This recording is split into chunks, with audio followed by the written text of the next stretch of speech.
Good morning class. आज हम पढ़ने जा रहे हैं सब्ट्रैक्शन ऑफ वेक्टर। पिछले में हमने एडिशन पढ़ा था वेक्टर्स का, और आज हम पढ़ने जा रहे हैं सब्ट्रैक्शन। तो अपने पास सब्ट्रैक्शन का मतलब क्या है? Subtraction of a vector B from A defined as the, यानी कि वो क्या लिख सकते हैं हम उसको, माइनस ऑफ बी लिख सकते हैं। ठीक है, नेगेटिव ऑफ वेक्टर बी लेंगे टू वेक्टर ए, तो दैट इज़ कॉल्ड सब्ट्रैक्शन। तो जैसे मैंने मान लिया कि ये मेरे पास वेक्टर ए है और ये मेरे पास कोई वेक्टर बी है, तो अब मैं इनको किस तरीके से ज्वाइन कर सकती हूँ कि मेरे पास ये वेक्टर ए था, तो हम क्या करते हैं, हेड से दूसरे की टेल शुरू करते हैं। तो ये मेरे पास वेक्टर क्या हो गया, बी हो गया। अगर हमने एडिशन ही करना है तो मैं इधर से इसका क्या करूँ, पैरेललोग्राम बनाऊँ, और यहाँ पर जो होगा ये मेरे को इसका क्या दे देगा, रिजल्टेंट दे देता। लेकिन अब हमने इसका क्या करना है, सब्ट्रैक्शन लेना है। तो अब मैं क्या करूँ कि मैं इसको, इस ए को इतना ही क्या कर दूँ, आगे बढ़ा दूँ। ठीक है, ये मेरे पास हो गया ए वेक्टर, और इस बी का मैं क्या ले लूँ, नेगेटिव ले लूँ। इस बी का नेगेटिव मैंने इस साइड ड्रॉ कर लिया, ये हो गया अपने पास नेगेटिव बी। तो अब ये और ये दो अपने पास किसके बराबर हो गए, दो एडजेसेंट साइड्स हैं पैरेललोग्राम की, और यहाँ से हम पैरेललोग्राम अगर कंप्लीट करते हैं तो ये मेरे को क्या दे देगा, इसका रिजल्टेंट दे देगा। अब यहाँ देखो, ये जो एंगल है, ये एंगल अपने पास कितना था, थीटा, और अब इस एंगल को अगर मैं देखूं तो ये जो एंगल बचा मेरे पास, ये एंगल कितना बचा, 180 माइनस थीटा। किस किस के बीच में, ए और माइनस बी के बीच में। तो अगर हम इसको लिखें, जो रिजल्टेंट अपने पास था, रिजल्टेंट का मैग्नीट्यूड अपने पास किसके बराबर था, under root a square plus b square plus 2ab cos of theta. अब theta the angle between the two vectors, और दो वेक्टर्स के बीच में एंगल कितना है, 180 माइनस थीटा। तो 180 कॉस 180 पे क्या हो जाएगा, अब ये कौन से क्वाड्रेंट में आ गया, सेकंड में आ गया, तो माइनस कहाँ चला जाएगा, बाहर। तो r इज इक्वल टू किसके बराबर हो जाएगा, a square plus b square minus 2ab cos of theta. तो ये तरीका होता है अपने पास मैग्नीट्यूड निकालने का, जब अपने पास क्या हो, नेगेटिव वेक्टर्स हों। अब इसी तरीके से हम क्या निकाल सकते हैं, टेंजेंट निकाल सकते हैं, टेंजेंट डायरेक्शन के लिए। तो ये एंगल मान लो कितना है, बीटा। तो टेंजेंट की वैल्यू क्या थी अपने पास, b sine of theta. Theta कितना है यहाँ, 180 minus theta divided by a plus b cos of theta, 180 minus theta. तो यहाँ से इसको भी सॉल्व करके आप क्या कर सकते हैं, लिख सकते हैं। जैसा मैंने पीछे भी बताया था कि अपने पास एसोसिएटिव प्रॉपर्टी, कॉम्यूटेटिव प्रॉपर्टी को ये फॉलो नहीं करते हैं। ठीक है, अब अपने पास हम किस तरीके से डायरेक्शन लेंगे या किस तरीके से हम नेगेटिव वेक्टर लेंगे। जैसे अब मान लो कि अगर मैं आपको एक एग्जांपल दूं कि मेरे पास यहाँ पर ये क्या है, एक वॉल है। ठीक है, अब यहाँ से मैंने कहा कि एक बॉल गई और ये बॉल जाकर टकराए इससे किसी मोमेंटम p1 से, और ये वापस ही अपने पाथ को रिट्रेस करती है, तो उसका मोमेंटम मैंने दे दिया p2। तो टोटल मोमेंटम अपने पास किसके बराबर होगा, तो क्या हो गया, p1। ठीक है, चेंज इन मोमेंटम निकालूँ मैं यहाँ पर, चेंज इन मोमेंटम। तो चेंज इन मोमेंटम हमारे पास किसके बराबर हो जाएगा, फाइनल माइनस इनिशियल। लेकिन अब यहाँ देखो, due to the direction p2 किसके बराबर है, माइनस के बराबर है।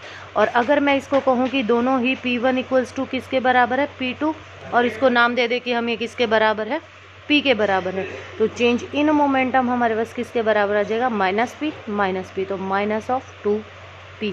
ये हमारे पास किसके बराबर आ गया, चेंज इन मोमेंटम की, यानी कि ये दोनों हमारे पास क्या हो जाएंगे, ऐड हो जाएंगे। और नेगेटिव डायरेक्शन, जो नेगेटिव साइन है, it shows that it going, finally it going in the opposite direction.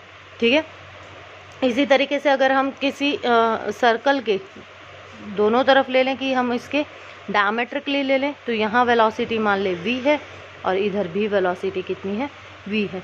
तो यहाँ भी अपने पास चेंज इन वेलोसिटी जो होगी वो किसके बराबर हो जाएगी, 2v के बराबर हो जाएगी। ठीक है, अगर अब मैं कहूँ कि मेरे पास क्या है कि जो डायरेक्शंस है अपने पास, अगर मैं कहूँ कि एक पार्टिकल है अपने पास, वो किसी वेलोसिटी v से चल रहा है नॉर्थ डायरेक्शन में। ठीक है, अब जैसे मैंने डायरेक्शंस ले ली, east, west, north and south. तो इस डायरेक्शन में अपने पास किसी वेलोसिटी v1 से जा रहा था, और फिर उसने अपनी डायरेक्शन चेंज की and move towards the east with the same speed. और अब वो कहाँ जा रहा है, इस साइड जा रहा है किसी वेलोसिटी v2 से, यानी कि ये बराबर है। तो अब इनका अगर रिजल्टेंट निकालना हो तो मैं इसका नेगेटिव वेक्टर खींच लूँ कहाँ, यहाँ पर। तो यानी कि इसको कंप्लीट करूँ तो ये जो होगा अपने पास ये हमें क्या दे देगा, रिजल्टेंट दे देगा। और इसको हम नाम दे दें v नाम दे दें या डेल्टा v नाम दे दें इसको। तो अपने पास डेल्टा v की वैल्यू क्या हो जाएगी यहाँ पर, under root v1 square plus v2 square minus 2v1 v2 plus यहाँ पे थीटा जो है वो कितना है अपने पास 90, 2v1 v2 कॉस ऑफ 90। अब यहाँ पर ये माइनस का था अपने पास तो स्क्वायर है तो ये वापस से क्या हो जाएगा अपने पास, प्लस का हो जाएगा। यहाँ अपने पास माइनस का था तो ये स्क्वायर है तो फिर से क्या हो जाएगा, प्लस का हो जाएगा। तो यानी कि यहाँ डेल्टा v इक्वल्स टू किसके बराबर आ गया, under root V square plus V square cos 90 कितना हो गया 0। तो ये कितना हो गया डेल्टा 2 और v कहाँ आ जाएगा बाहर। तो ये अपने पास इसका क्या आ जाएगा, रिजल्टेंट आ जाएगा ये, ठीक है। इसी तरीके से टेंजेंट निकालेंगे, tangent of beta v2 bye v1। तो ये भी v था ये भी v, कितना आ गया 1। और 1 वैल्यू कहाँ होती है अपने पास 45 डिग्री पर। तो ये वैल्यू आ जाएगी, यानी कि ये बीचों बीच चल रहा होगा ईस्ट और साउथ के बीच में। सिमिलरली हम क्या निकालते हैं, रिलेटिव वेलोसिटी निकालते हैं।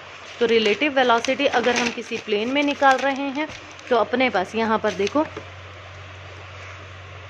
रिलेटिव वेलोसिटी, अगर रिलेटिव वेलोसिटी हम किसी प्लेन में निकाल रहे हैं तो हमने मान लिया कि मेरे पास ये वेलोसिटी v b थी और कोई दो कार मान ली मैंने a और b, एक चल रही थी a वेलोसिटी से और एक चल रही थी अपने पास किससे, b वेलोसिटी से, ठीक है।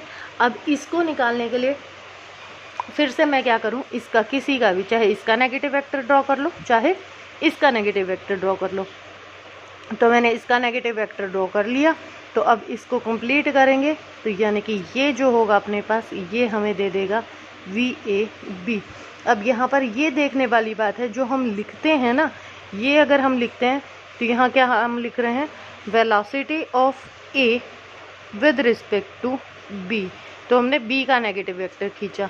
अगर हम ये लिखते हैं तो ये होगा velocity of B with respect to A। तो हम किसका नेगेटिव ले लेंगे, A का नेगेटिव ले लेंगे, वैल्यूज़ वही आएंगी। तो VAB की वैल्यू क्या हो जाएगी अपने पास, under root VA square plus VB square plus 2VA VB cos of, अब यहाँ पर ये एंगल थीटा था तो ये एंगल बचा हुआ कितना आ जाएगा 180 माइनस थीटा। तो कॉस ऑफ 180 माइनस थीटा, ठीक है। और यानी कि यहाँ वैल्यू क्या आ गई अपने पास, under root VA square plus VB square और minus 2VA VB cos of theta. तो ये अपने पास इसका क्या आ जाएगा, मैग्नीट्यूड आ जाएगा। और डायरेक्शन फिर से किससे दे देंगे, टेंजेंट ऑफ बीटा से, ठीक है। तो ये तो बात हुई जब अपने पास किसी एंगल पर है। अब अगर अपने पास पैरेलल या एंटी पैरेलल चल रहा हो, पैरेलल यानी कि ये इसी डायरेक्शन में, अब मैंने कहा कि ये स्टार्टिंग पॉइंट था, कार VA थी और यहीं पर ही अपने पास कार B थी। तो कार A तो चल रही है वेलोसिटी इससे और कार B चल रही है इससे। अब देखो मैं एक एग्जांपल देती हूँ कि मैं कहूँ कि कार A जो है वो चल रही है 100 किलोमीटर पर आवर से और ये चल रही है 80 किलोमीटर पर आवर से, ठीक है। तो आफ्टर 1 आवर इनकी वेलोसिटीज़ क्या होगी, तो यानी कि दूसरे शब्दों में क्या कहूँ कि 1 घंटे ने, इनिशियल पॉइंट सेम था तो 1 घंटे में इसने तो क्या किया, ये तो कहाँ पहुँच गई 100 किलोमीटर पर, ठीक है। ये पहुँची कितने पर, 80 किलोमीटर पर। तो क्या कह सकते हैं कि A B से 20 किलोमीटर अहेड है, आगे है, ठीक है। या क्या कह सकते हैं B A से पीछे है, ठीक है, लैग बिहाइंड है बाय 20 किलोमीटर्स। कितने का फ़र्क आ रहा है, दोनों में ही 20 का ही है ना, दोनों बातें सेम ही है अपने पास। तो यानी कि रिलेटिव वेलोसिटी क्या हुई यहाँ पर 20 किलोमीटर पर आवर। क्या किया हमने, VA से VB को घटा दिया। तो अब क्या कह सकते हो, A B से 20 किलोमीटर पर आवर ज़्यादा चल रही है वेलोसिटी, तो ये जो होगी 20 किलोमीटर आवर, ये क्या होगी रिलेटिव वेलोसिटी। और क्या कंक्लूड किया कि जब भी एक डायरेक्शन में जाएंगे तो हमेशा क्या होंगे, माइनस होंगे। सिमिलरली अब देखो कि यही इनिशियल था लेकिन A इधर जा रही थी और B इधर जा रही थी अपने पास। तो 1 घंटे बाद जो इनका डिस्टेंस होगा, ये कहाँ चली गई 100, ये कितनी चली गई 80। तो टोटल डिफरेंस जो होगा वो कितना हो गया इनका 180 किलोमीटर। 1 घंटे में ये एक दूसरे से कितनी दूरी से दूर होते जा रहे हैं, 180 किलोमीटर दूर होती जा रही हैं। तो यानी कि इनकी रिलेटिव वेलोसिटी जो होगी वो कितनी हो जाएगी 180 किलोमीटर पर आवर की स्पीड से एक दूसरे से दूर हो रही हैं। अब यहाँ से क्या कंक्लूड किया हमने कि जब अपोजिट डायरेक्शन में जा रही हूँ तो हमेशा क्या होंगी, ऐड होंगी। ठीक है, तो यानी कि यहाँ पर relative velocity V A respect of B किसके बराबर हो जाएगी, इसके बराबर हो जाएगी। और इस केस में हमारे पास किसके बराबर थी, V A minus V B के बराबर थी। ठीक है, तो ये हमारे पास डिपेंड करता है पैरेलल और एंटी पैरेलल पर। और अगर अपने पास 90 डिग्री पर हो, जैसे अब मैं कहूँ कि रेन आ रही है, तो हमें यहाँ पर रिलेटिव वेलोसिटी निकालनी है किसकी, रेन की with respect to a moving man, rain with respect to a moving man. ठीक है, और मेरे पास मैन जो है वो यहाँ पर चला रहा है इस साइड, इसकी वेलोसिटी को मैं वी एम नाम दे दूँ तो, और रेन तो हमेशा नीचे आएगी ही, और इसको नाम दे दिया वी आर। ठीक है, तो इसको क्या करूँ, विद रिस्पेक्ट टू मैन निकाल रहे हैं, तो यानी कि यहाँ पर इसका नेगेटिव वेक्टर ले लें minus of v m. Rain तो ऊपर जाएगी नहीं अपने पास, ऑब्वियस सी बात है। और ये इसने छाता पकड़ा हुआ है किसी एंगल थीटा पर। ठीक है, तो यानी कि यहाँ पर अपने पास इसको कंप्लीट करेंगे इसके, तो ये जो डायगोनल होगी ये डायगोनल इसका क्या दे देगी, रिजल्टेंट। तो ये एंगल भी अपने पास किसके बराबर होगा, ये वाला, सॉरी ये 2 ट्रांसवर्सल काट रही हैं, ये एंगल थीटा होगा और ये हो गया अपने पास बीटा। तो यानी कि अपने पास ये जो आएगी ये आ गई रिलेटिव वेलोसिटी रेन की with respect to man. Values रख दीजिए, तो relative velocity of rain with respect to man under root velocity of man velocity of rain 2 v m v are, और एंगल कितने पे 90 पे, सीधी आ रही थी, cos 90 क्या हो जाएगा 0। तो ये वैल्यू आ जाएगी अपने पास किसकी, रिलेटिव वेलोसिटी की। सिमिलरली क्या रख सकते हो, टेंजेंट, तो V M by V are, और theta is equal to tangent inverse V M by V R. तो ये अपने पास क्या आ जाएगी, डायरेक्शन आ जाएगी। ठीक है, इसी तरीके से पहले भी मैंने आपको ज़ीरो और नल वेक्टर बताए थे। तो ज़ीरो वेक्टर को रिप्रेजेंट करने के लिए हम क्या करेंगे, ज़ीरो वेक्टर रिप्रेजेंट किया जाएगा जिसका मैग्नीट्यूड 0 है लेकिन डायरेक्शन उसके पास है, कोई ना कोई आर्बिट्रेरी डायरेक्शन उसके पास है। तो इस तरीके से ज़ीरो वेक्टर को रिप्रेजेंट किया जाएगा। It is also called null vector. इसको और क्या नाम दे सकते हैं हम, नल वेक्टर दे सकते हैं। तो किस किस तरीके से बना सकते हैं, या तो हम क्या करें कि 2 वेक्टर्स हों अपने पास और दोनों सेम मैग्नीट्यूड के हों लेकिन अपोजिट डायरेक्शन में एक्ट कर रहे हो, तो क्या देंगे, ज़ीरो वेक्टर देंगे। या किसी वेक्टर को 0 से मल्टीप्लाई कर दूं तो भी अपने पास क्या मिलेगा, ज़ीरो वेक्टर मिलेगा। ठीक है, जैसे मैं कहूँ कि मेरे पास वेलोसिटी वेक्टर किसी स्टेशनरी पार्टिकल का क्या होगा, 0 होगा, स्टेशनरी ऑब्जेक्ट का। एक्सेलरेशन मेरे पास 0 वेक्टर होगा when the body is not moving, यानी कि एट रेस्ट है। या फिर मैं कहूँ कि the velocity of the that particle और दैट बॉडी इज़ यूनिफॉर्म, तो यूनिफॉर्म वेलोसिटी से चल रहे होंगे तो भी एक्सेलरेशन की वैल्यू क्या होगी अपने पास, 0 होगी।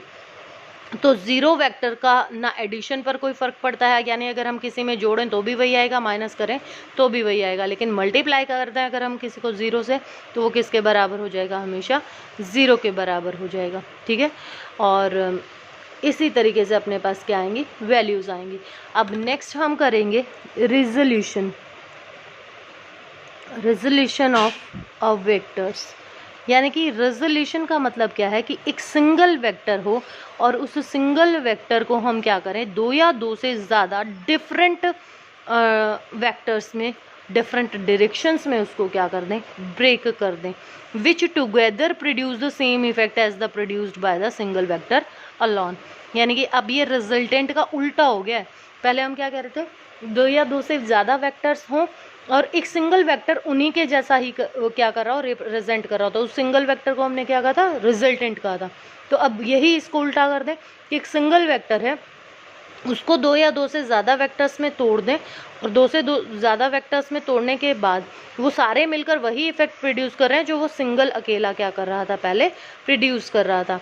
तो जो वेक्टर्स हमने तोड़े हैं उस सिंगल वेक्टर के, स्प्लिट किया है, तो वो उसके क्या कहलाएंगे, कंपोनेंट्स कहलाएंगे। क्या कहलाएंगे उसके, कंपोनेंट वेक्टर्स कहलाएंगे।